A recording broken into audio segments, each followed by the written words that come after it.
Sabe essa mania bizarra que o brasileiro pegou de achar poético o caos que deveria nos dar ódio? Pois é, a gente virou sommelier de tragédia, gourmetizando o esgoto a céu aberto e achando que isso tudo se trata de uma resiliência como se fosse um acessório de luxo. Quando na verdade é só o nosso instinto de sobrevivência sendo sequestrado pelo marketing. Pega seu café ou um energético barato para manter essa estética do corre, se ajeita na cadeira porque hoje a gente vai mergulhar no abismo da nossa própria conveniência trágica.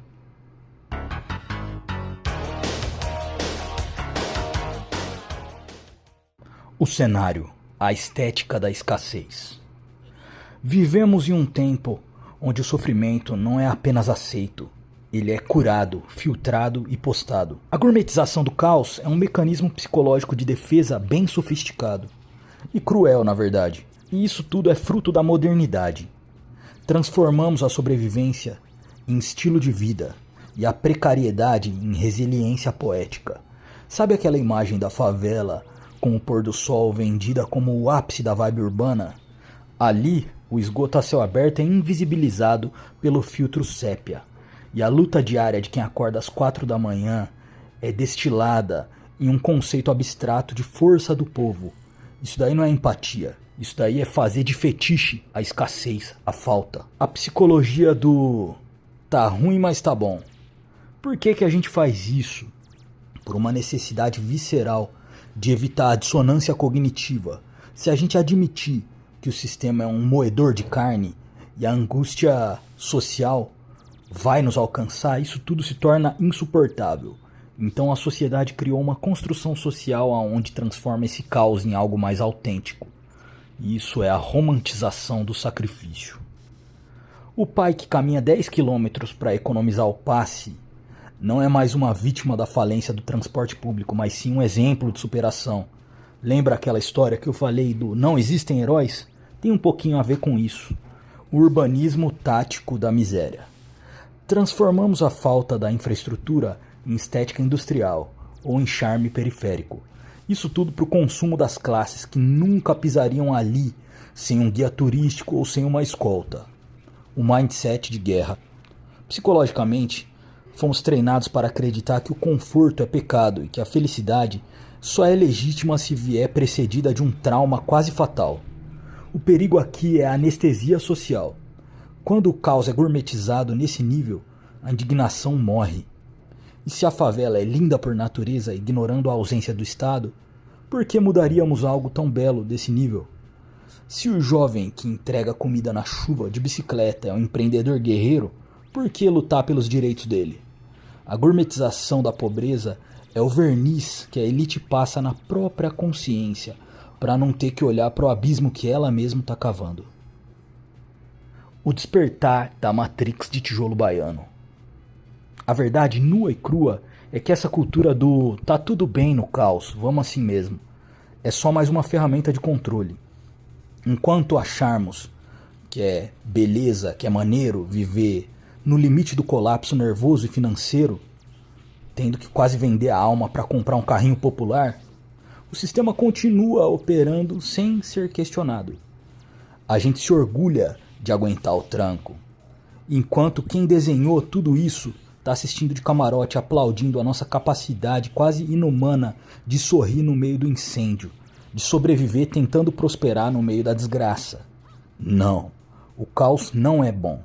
A pobreza não tem alma, ela tem privação. A favela não deveria ser um destino exótico para fotos de Instagram, mas um lembrete constante de um contrato social rasgado. Precisamos resgatar o direito ao conforto, ao tédio e à dignidade, sem que isso pareça uma traição às nossas raízes. O povo não tem que estar fudido para ser feliz. O povo tem que estar bem, tem que estar seguro e, se quiser, profundamente entediado porque não precisa mais lutar pela próxima refeição ou pelo próximo suspiro. A reflexão é pesada, mas é necessária, porque enquanto a gente fica batendo palma pro próprio cativeiro, a gente continua sobrevivendo dessa desgraça. A estética do perrengue como capital social. A gente chegou num ponto de distorção tão bizarro que o sofrimento virou uma espécie de moeda de autenticidade. Se você não tá na correria, se você não tá no limite, parece que sua existência é um pouquinho menos válida é menos raiz, saca? Criamos uma hierarquia onde quem aguenta mais porrada tá no topo de uma pirâmide moral social. E isso é o que eu gosto de chamar de masoquismo social institucionalizado. A sociedade olha para o trabalhador que dorme no ônibus com a cabeça batendo no vidro e, em vez de sentir uma náusea profunda por uma falha de planejamento urbano dos direitos trabalhistas, ela produz um comercial de banco com uma trilha sonora inspiradora. O cansaço crônico é vendido como garra. A olheira é como se fosse um troféu. E isso tudo é muito perigoso. E o perigo psicológico aqui é a identidade como escassez. E vice-versa. A pessoa passa a se definir pelo quanto ela sobreviveu e não por aquilo que ela realmente vive. A escassez deixa de ser uma condição temporária e vira um traço de personalidade. Eu sou o cara que aguenta tudo. E quem aguenta tudo raramente reclama. Quem não reclama não muda o sistema. A favela no feed, o safari urbano e a gourmetização da exclusão. Aqui entra outra parte mais perversa da gourmetização do caos. A transformação do território de exclusão em cenário de entretenimento. Quando a classe média ou a elite sobe o morro, é para uma festa sunset com uma vista para o caos organizado. E ela está praticando isso como um voyeurismo social. Eles consomem a estética da favela, o funk, a gíria, o visual, mas tem o passe livre para sair dali quando o tiroteio começa, quando a falta d'água aperta. Isso cria uma camuflagem ética. Ao dizer que a favela é incrível, a sociedade se desobriga de urbanizá-la. Para que asfaltar, colocar saneamento básico, se o que é bonito nesse labirinto orgânico é o que é mais autêntico? É a filosofia do zoológico humano. As pessoas admiram a resistência das espécies, mas não querem que elas saiam da jaula, porque essa jaula é o que as torna exóticas. A normalização do abuso é o que tem pra hoje. Isso daí é como um mantra de morte. Psicologicamente falando, o brasileiro desenvolveu uma ferramenta de sobrevivência chamada jeitinho de suportar. A gente gourmetiza o caos, porque se pararmos para olhar o tamanho do abismo, a gente surta. Então a gente faz piada, é meme, e isso tudo é como se fosse um analgésico para a gente continuar sustentando toda essa rotina. Rimos do preço da carne, fazemos piada com um ônibus lotado que parece um caminhão de gado, gourmetizamos o viver de miojo, como se fosse uma escolha de estilo de vida low cost, e não uma imposição da inflação. Enquanto nos prometem picanha e nos dão abóbora, a gente dá risada e faz piada e no fim tudo vira meme. É essa irreverência que nos salva da loucura coletiva, que nos salva do surto. E isso tudo é o mesmo mecanismo que nos impede de fazer uma revolução. A gente domesticou a nossa indignação, transformamos o grito de revolta em um story engraçadinho com um filtro de palhaço. O fim do labirinto. A libertação do coitadismo de luxo. Tá, já falamos muito acerca disso, mas e para sair dessa? Para sair dessa, é necessário um choque de realidade, sem filtro nenhum. Precisamos entender que não dá para viver da beleza na falta. Mas a solidariedade da favela é linda, sim, mas ela nasce da necessidade e não da escolha. As pessoas se ajudam porque se elas não se ajudarem, morrem. Isso é uma tragédia e não um roteiro de um filme bacana. A verdadeira rebeldia não é postar que o caos é meu lar. A verdadeira rebeldia é exigir o conforto. É dizer, eu não quero ser um guerreiro. Eu quero ser um cidadão comum, com as contas pagas e com um sono em dia. Gourmetizar o caos é a forma mais sofisticada de aceitar a derrota.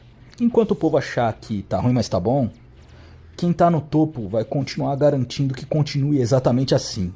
Ruim o suficiente para que você não tenha forças para lutar, mas bom o suficiente para você postar uma foto sorrindo no meio dos escombros. Nossa, que vídeo pesado. Então agora dá o último gole nesse café amargo antes que ele esfrie de vez, porque a conta dessa estética do caos sempre chega. Se você chegou até aqui e sentiu aquele soco no estômago, ou se você achava que era uma poesia toda essa vivência cultural desse caos organizado, parabéns, o sistema não te anestesiou por completo. Mas não adianta só despertar e ficar olhando pro abismo com cara de paisagem. Pra gente parar de bater palma pra louco, o único destino possível é você elucidar as ideias do seu coleguinha. Então já compartilha esse vídeo com aquela pessoa que ainda tá com aquele cabresto social, com aquela pessoa que ainda bate palma pro caos urbano. Não esquece de deixar seu soco no botão do curtir, não é pelo ego, é para avisar o algoritmo que a gente cansou do filtro de superação e a gente quer a realidade nua e crua. Se inscreve nessa bagaça, garanta o seu lugar no camarote da lucidez, porque aqui a gente não vende um sonho gourmet e a gente não passa a mão na cabeça de ninguém, a gente entrega a realidade. Bom, enquanto o mundo tá desabando, a gente tá aqui, se mantendo sólido e sóbrio diante dos escombros. Então, bora parar de romantizar o naufrágio da sociedade e começar a exigir o nosso barco. O vídeo de hoje é sobre isso, eu vou ficando por aqui. E me diz aí nos comentários o que você achou desse conteúdo. Quer que eu poste mais conteúdos com esse nível de realidade? Prefere uma parada mais filosófica? Comenta aí embaixo. Eu vou ficando por aqui, esse foi o vídeo de hoje. Tchau!